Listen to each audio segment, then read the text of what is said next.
to Wine Man TV. I am your host, Stan Rattan, and this is the Blue Collar Wine Show, where I help you spend your wine dollars wisely. We're going to call this Canned Wine Part 2. As I talked about in the last episode, we live in a tourist destination spot. Kayakers, cyclists, campers, you got it. Ferry line, going to San Juan Islands, you got to have wine. Now, a lot of my buddies and friends, they just take bottles of wine into the ferry. They have their own glasses, perhaps plastic cups. They enjoy wine together in the ferry line. I don't think that's a secret, by the way. So anyway, we're going to look at the House Pinot Noir and the House Red Blend. Sorry about that. In the last episode, we actually had a couple that I thought were pretty impressive. One was a little bit overpriced, the Bonnie Doon pink fizzy wine in a can, but still, I hope the lighting, I got this light that's glaring off of my truck out there, so I hope that doesn't make it too weird. Yeah, anyway. Okay, these are both $6, and we're going to give them a whirl here. House Wine, a lot of you are familiar with this label. Let me give you a close-up. This is their the House Wine Pinot Noir, and it is a product of Chile. I like it. Dark, rich, spicy, and elegant. By the way, and I always want to tell customers when I hear them reading the label, don't pay attention to the descriptor on the label. It's very rare will you get winery people that put honestly what the wine's about on their label. I just know from experience. I mean, I know they want you to buy their wine. Of course they do. Of course they do. They're not going to put anything negative on there. They're not going to put anything honest if they feel like that's going to hurt their sales. So just keep that in mind when you read a descriptor on the back of the label. I mean, I know a lot of us need help. I mean, that's why I'm doing these, because I want to help you. I don't want you to go to the store and blow your money and waste your money. Even if it's on a $6 can wine, I don't want you to waste your money. So, a little close up. A lot of you are probably familiar with this label. Let's see if I do this correctly. There you go. House Wine, and this is their Pinot Noir. Last episode I found the Underwood Pinot. Pretty good. Same price as this. Maybe give it a little rinse. Remember last time I said we're going to use a plastic cup, because that's probably, unless you drink it straight out of the can, what you're going to be drinking it out of when you're on a kayak or you're... Oh, sorry. I got to clean that. Okay. Yeah. Can't have that going on. All right. So this is a House Wine Pinot Noir. $6. Let's see what we get on the nose. A little bit of a leather component coming through. I get a little leather, which I find very interesting. Definitely cherries and a little bit of red flowers. Much more interesting than the other two Pinot Noir I tried. Now let's see what we get on the palate.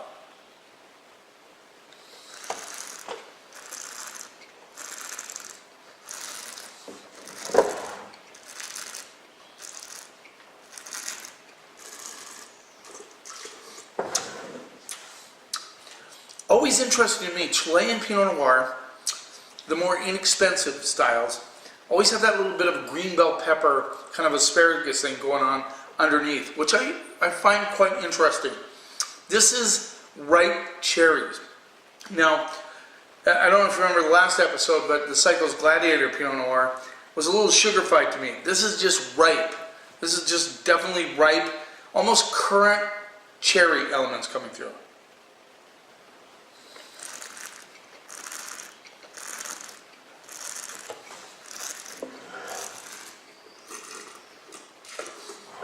What makes this one interesting to me is that underlying kind of green bell pepper sort of vegetal thing going on underneath, not prominent, but it is definitely there. With the currants and the cherries, a little ripe for me, but I think a lot of you will like it.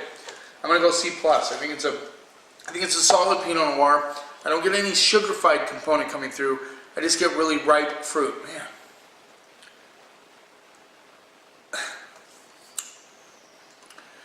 There you go. Yeah, not bad. C+. Let's move on. That'd be cool to snap these. Actually, just try this straight out of the can.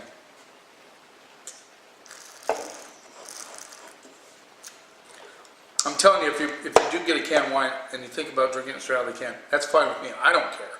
But you're going to get more out of it if you pour it in a plastic cup. Let's give it a little rinse. So this is the first canned wine. I think I mentioned that I'm partly doing this for me and partly doing, well, I'm doing it a lot for you and partly for me because I'm searching for canned wines to put in the store. Like I told you before, I resisted it quite a bit. And now I'm kind of aggressively looking for wines to put on the shelves. This is the House Wine Original Red Blend. Anyway, there you go.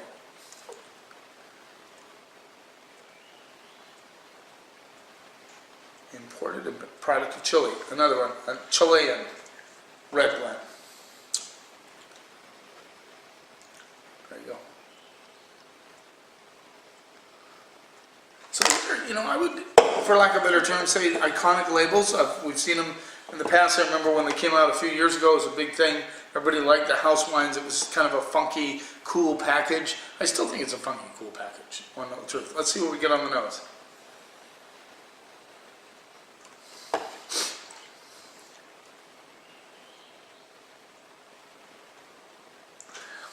Get a little, just barely tobacco. A little bit of stink action coming through.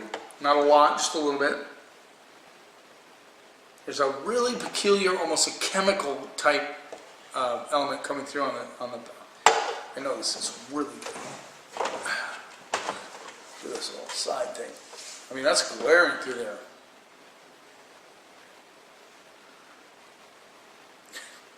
Crazy. Okay.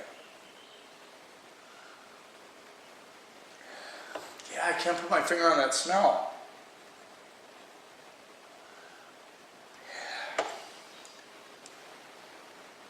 Almost like a little blood and rose petal thing coming through.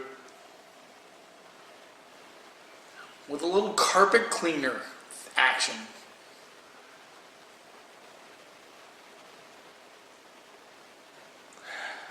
Interesting. Interesting aroma. So let's see what we get on the palate.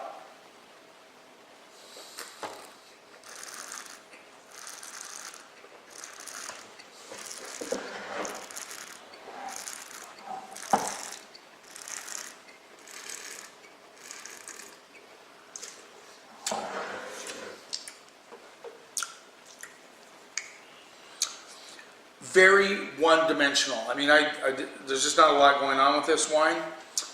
I don't know what to say about it. There's that kind of twig, vegetal thing underneath, just like the Pinot, but the Pinot is much, much better. I'm just saying right off the bat, that's my first impression.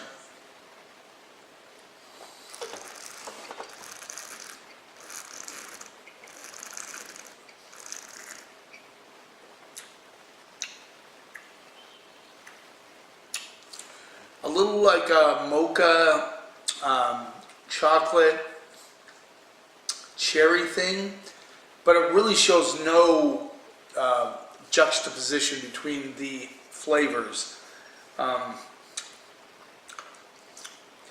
it's just boring. I mean, it's solidly boring. It's like, you know, it's just terribly boring. I don't know.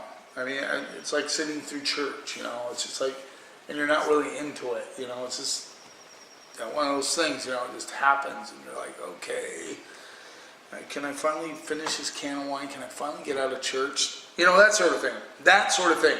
It is just not showing any pizzazz at all on the palate. It's boring, but it's not terrible. There's nothing wrong with it. It just is downright boring. Well, D plus, C minus on that. Probably more heading towards C minus because I don't think you're going to find anything wrong with it. But even for $6, I would go for the Pinot for sure. I like that Pinot Noir. This is just, yeah, it's like I said, there's just nothing going on.